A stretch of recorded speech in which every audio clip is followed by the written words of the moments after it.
Hey everybody, how's it going? Hope you're having a lovely day. Today I'm going to show you some pictures that were taken by a gentleman in New York City of the subway. They put a bunch of graffiti and they defaced a bunch of advertisements in a manner that I can't say I'm mad at. There's this service called Friend. It's an AI service that purports to be your friend. They have a chatbot on their website, and then after you've used it a little bit, you can upgrade to something called a pendant. So a pendant is this little thing that you wear that sees hears everything so that it understands what's going on in your surroundings, and then you use that pendant to then interface with the world. So it's one of these annoying infinitely scrolly websites that I can't stand this shit, but it says like you're wearing it when you're at a museum, you ask it questions. This is some of the worst web design on earth. What is this shit? I can barely read it. Want to grab food or keep exploring? Friend, your new roommate is waiting. $129, no subscription, 1-year warranty. And they have a video. Oh God.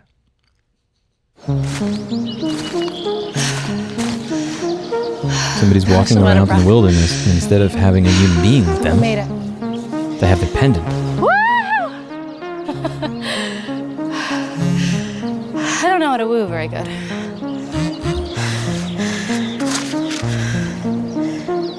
That's fair.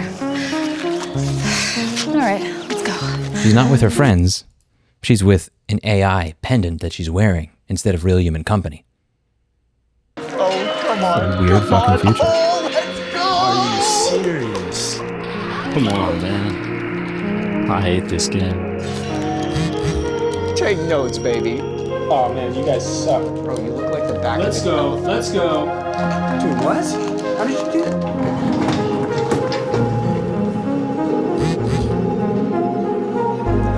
I know the effects are crazy. It's dank. I could eat one of these every day.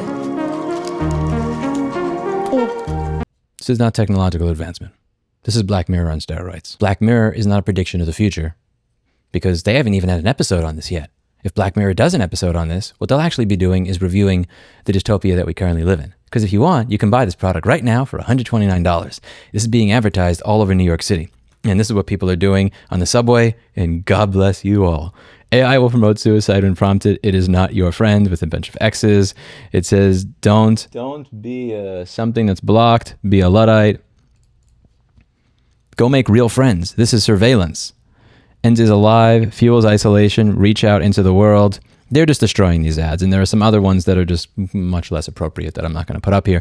But I love what you're all doing. Thank you. That's exactly what should happen to all of this. I say this as somebody who loves AI. I use AI for all different types of shit, but AI has its uses. When I don't feel like paying $10,000 or $20,000 for legal representation to tell somebody to go fuck themselves, AI is great. I got this law firm to fire their client with 3 hours of ChatGPT Pro and going through every single citation to ensure that it didn't hallucinate anything, refining everything and using it as a tool. I think AI is cool.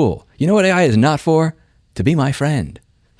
A large language model, which is essentially just spicy autocomplete, is not my friend. If I want friends, I need to go out there into the real world and make them. And the normalization of this is crazy. I think a lot of people come off thinking the wrong thing about this channel, that I really dislike AI and I hate it because of the things that I say.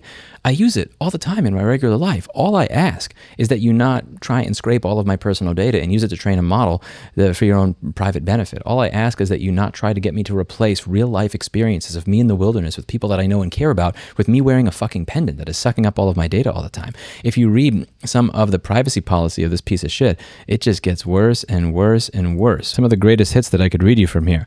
By using the services, you understand that the device is passively recording your surroundings, including video and audio content that may contain personal information that is inappropriate, illegal, or unethical to collect. They shift the liability to you if you record something that you're not supposed to.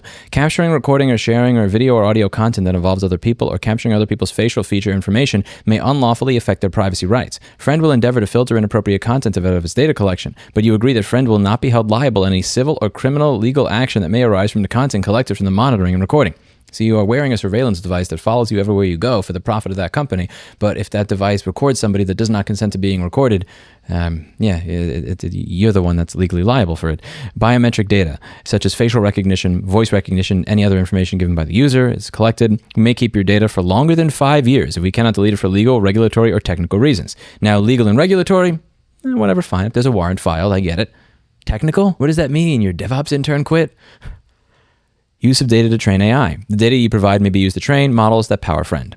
So your personal and private conversations with a chatbot are going to be used to train that thing to speak to to do this for more other people. It's weird.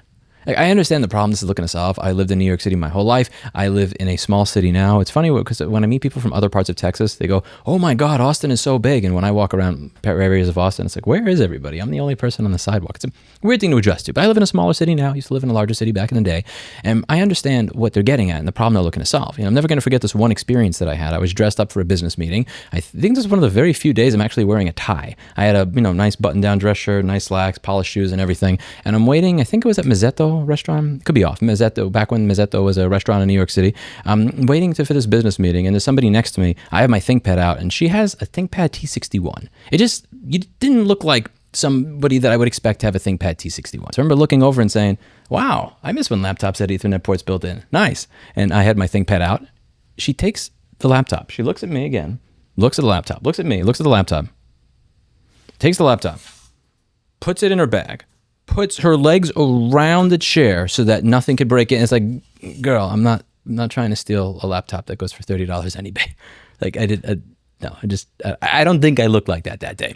And that was one experience, right? But there were hundreds to thousands of experiences that I've had because I'm a fairly open person. I like saying hi to everybody that I meet, whether it's the person that's bagging my groceries at the store or just somebody that I'm sitting next to. I like to socialize with people. And as somebody who likes to socialize with people, even in a large city like that, the one thing that you learn over time is that the larger and more densely populated the city, at least, or at least in New York City, the more alone people are. Like, there's 8.5 people in a space the size of Knoxville, Tennessee. But there's a lot of loneliness there. You see a lot of talking going on back and forth between people, but that's a small fraction of the people that actually live in the city. And many people, they don't talk about these events when they occur because they feel embarrassed. They feel like, well, maybe I should be ashamed. Maybe if I was taller, maybe if I was cooler, maybe if I had a better voice, maybe if I was less weird, I wouldn't get these interactions from people that I talk to in cities. So you don't see people admitting when those things happen. I don't really care at this point. I'm my late 30s, been through 3 or 5 different businesses and nonprofits. I'm famous on the internet. Like, I don't care. I'm happy to be open about the experiences that I've had. But in large city environments, you really do feel very alone in a way that you may not feel in small towns. So I'm not surprised that they're running this advertising campaign in all places in New York City, because that is the place where, in spite of the fact that you're surrounded by people, you may feel the most alone. Somebody linked me to a video a long time ago. I didn't watch the whole thing. I think it was from Dr. K. There was some portion of the video, I'm never going to remember where to look it up. Maybe my audience knows better than me. Where he's saying something about socializing, and at some point something came up about talking to people on the subway. And that was the point at which I hit X on the video, because if anybody here has rode the subway regularly, if you grew up in New York City the way I did, where you were taking public transportation from the age of 12, nobody talks to each other in the subway. The fuck are you talking about, man? Even people that actually already know each other, sometimes when they get on the subway, they stop talking and then they start talking again when they leave. It's not a place where it's normal to talk and just meet people. And it's weird, and it's getting worse. But this commercial over here, to me, what would really smack me in the face with it is that there are so many people that I know that are afraid to talk about this, that when they just go to talk to other people, they just have basic human interactions. I'm not talking about weird flirting or pickup lines or like challenges or saying stupid, silly shit. I'm just talking about basic, hey, how's it going? Oh, look, here's something that's going on. And the reaction that you get back a lot of the times in major cities is not a reaction of, oh, yeah, cool, and then they just look away and they go back to their stuff. Is that interaction that I had, that I remember years later. Maybe I look like somebody who just steals ThinkPad T61s or runs around the city doing that. Like, that's why I'm wearing a dress shirt and a tie and slacks and dress shoes. Have a fucking like business-looking briefcase from my ThinkPad T520 that I had at the time. Or P50, I forget. To trick you. But I'm sure that you have all had these experiences as well. Share them in the comments below. Talk about it. Because if we don't talk about those things, if you don't really like let that stuff out, and if you think I have to keep that in because I'm afraid that if I say that, people will make fun of me and say that I'm socially weird. Well, I'm socially weird. I don't care. That's the future. Like, I don't want to live in a future where that's normal. I want to live in a future where this is normal.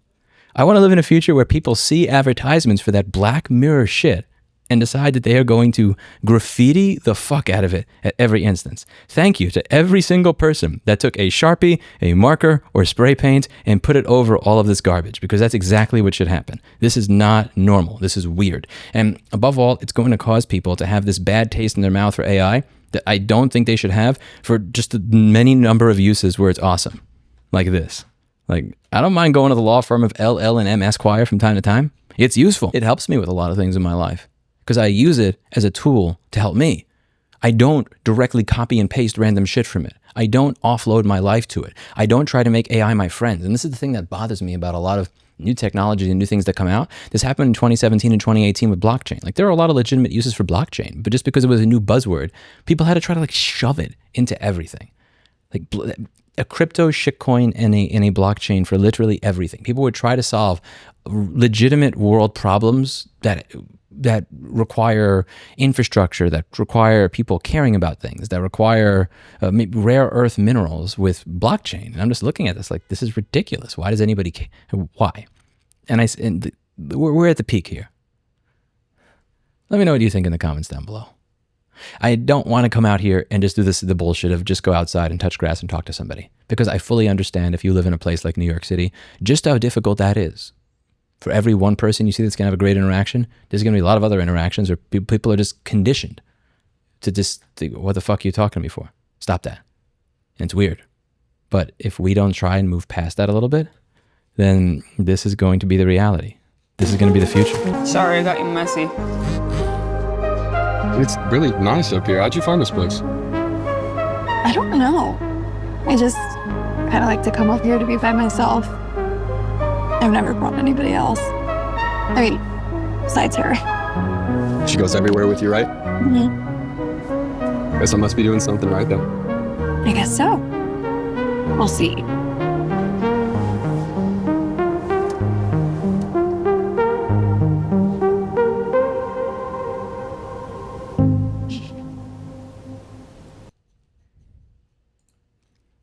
Every generation reaches this point where it feels completely out of touch with the new generation, where it thinks that everything has gone to shit and there's no fixing it. And I feel like right before I turned 37, this is the point for me. It's not that this product exists, it's that in order for this product to exist, somebody somewhere had to invest money in it. Somewhere out there is a venture capitalist or a loan officer that looked at this and thought, yeah, this is solving a problem people need solved in society. Here you go. That disturbs me deeply. Don't allow life to become a Black Mirror episode. That's it for today. And as always, I hope you learned something. I'll see you in the next video. Bye now. And don't steal anybody's ThinkPad T61. And if you're watching this, I wasn't trying to steal your ThinkPad T61. Just saying hi. Bye now.